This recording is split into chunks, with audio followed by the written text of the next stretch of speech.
Saya nasihatkan kepada anak-anak yang kadang-kadang kalau sudah umur 35 ke atas, 40-an lah, itu kan biasanya sudah mapan hidupnya.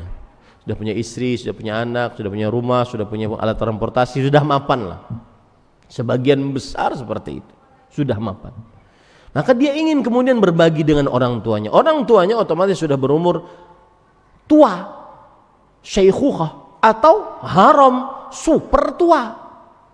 Maka orang tua ini hati-hati ngasih hadiah kepada mereka. Jangan yang melalaikan mereka.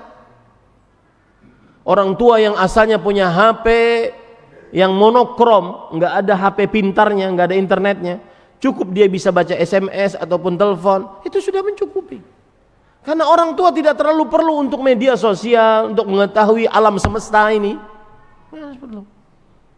Ya, maka hati-hati kita kasih hadiah kepada orang tua. Kita kan ingin, wah ini saya baru dapat gajian, ada bonus, saya ingin kasih hadiah agar bapak bisa ber-HP smartphone.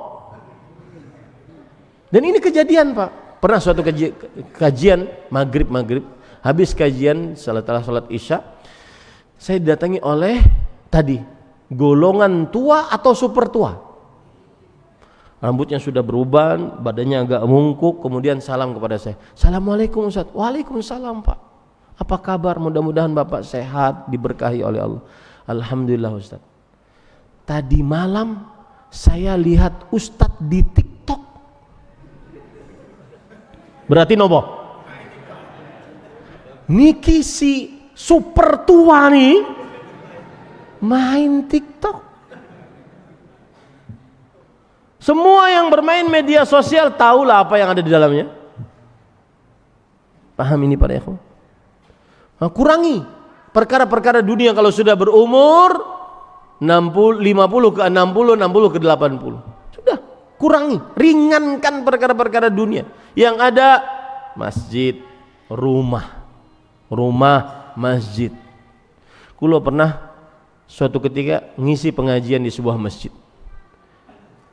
Waktu itu saya lihat hampir seluruh DKM-nya tadi golongan tua atau super tua. Kemudian saya bilang ke ketua DKM-nya, Pak, boleh nggak kita kumpul sebentar? Saya ingin bertanya kepada bapak-bapak ini. Kumpul lah. Benar, tidak ada pemudanya, semuanya orang-orang pensiunan.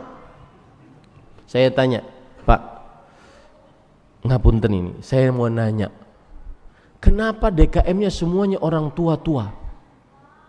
Dan subhanallah masjidnya bagus, wangi, mushafnya rapi, bersih, diatur oleh mereka. Ustadz, kami ini laki-laki yang sudah tidak diharapkan lagi keberadaannya di rumah.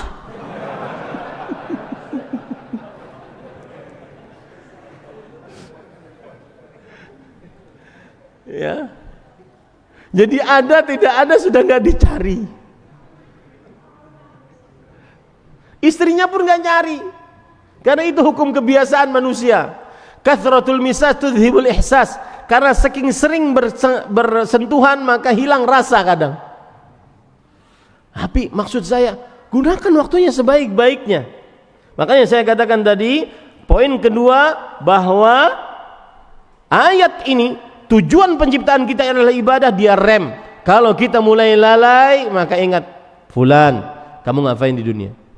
Karena ada sebagian orang Pak kalau sudah pensiun, yang sebelum pensiun saja dia tidak tahu dinding masjid Samsul Huda, dia nggak tahu. Ini masjid apa nih? Samsul Huda toh? Iya. Dia nggak tahu warna dindingnya karena nggak pernah ke masjid. Anak sibuk kerja.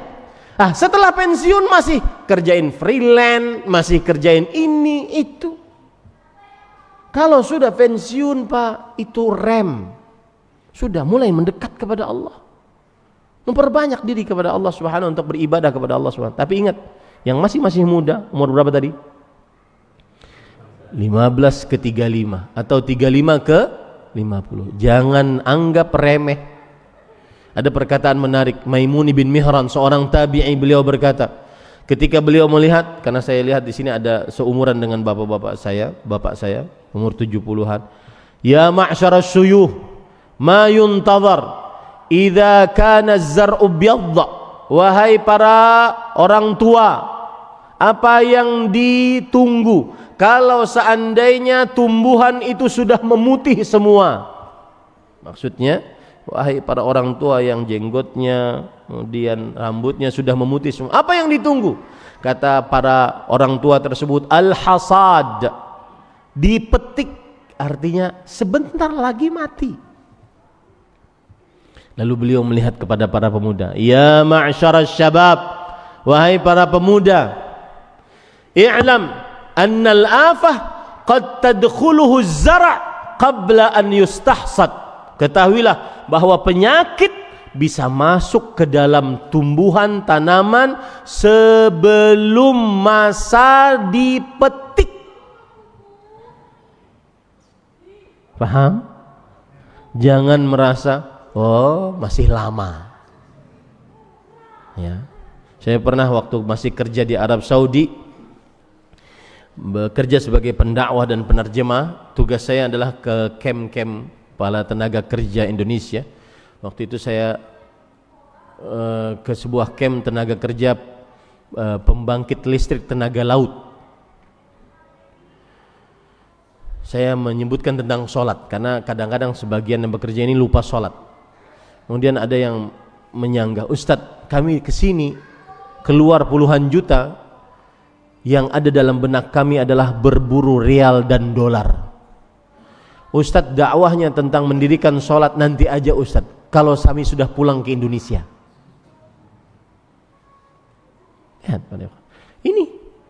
Ini remnya. Ingat, keberadaan kita di dunia untuk beribadah, bukan untuk bermegah-megah, bukan untuk dunia semata. Ustadz, berarti nggak boleh kaya? Enggak, bukan itu maksud saya.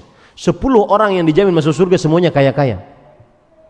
Abu Bakar, Uthman, Umar, Uthman, Ali, Abdurrahman bin Auf, Sa'ad, Sa'id, Talhah, Zubair, Abu Ubaidah bin Jarrah, semuanya saudara kaya di tengah orang-orang kafir Quraisy. Tetapi kekayaan mereka tidak di hati mereka. Kekayaan mereka gunakan untuk di jalan Allah Subhanahu wa taala. Terima kasih. Jazakumullahu khairan wa barakallahu fikum. Video ini dibuat atas partisipasi dari donasi Anda. Semoga menjadi amal jariah bagi Anda semuanya.